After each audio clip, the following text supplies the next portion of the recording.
özümüzü kiçik şirk olan və bəzi təhlükəli sözlərdən necə qoruya bilərik? Kiçik şirk olsun, istərsən böyük şirk olsun, istərsən asiliklər olsun, günahlar olsun, bidətlər olsun, Allahı razı salmayan şeylər olsun, bunlardan qorunmağın əsas 3 yolu var. Birincisi və əsl olan elmdir. Elmlə qorunursan.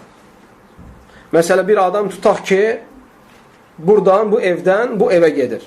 Yolçudur. Və o biləndə ki, yolda quyu var, yolda palçıq var, filan yerdə mane var, o bildikdən sonra artıq onlardan uzaq gəzir. Nə quyuya düşmür, nə palçığa düşmür, nə də təhlükəli yerə sürmür. Çünki artıq yoldan xəbəri var. Və elm də elədir.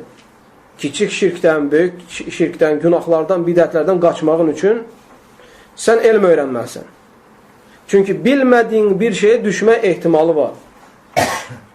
Hüzeyfət ibn el-Yəməni radiyallahu anh deyir ki, hər kəs Rasullahdan gəlib xeyr haqqında soruşurlardı.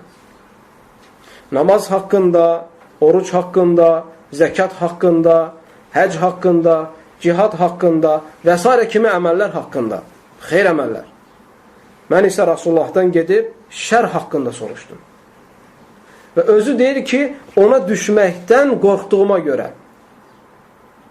Yəni, bugünkü gündə biz bildikdən sonra ki, şirk var, təhlükəlidir, günah var, təhlükəlidir və bidət var, təhlükəlidir. Bunu bildikdən sonra onu öyrənməmiz lazımdırmı? Birinci elm.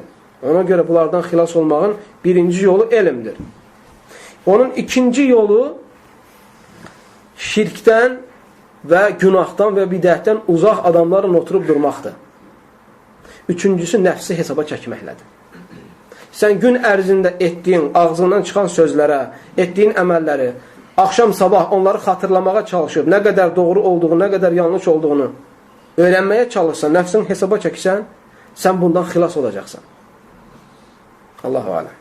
İxlasla.com saytı tərəfindən təqdim olundu.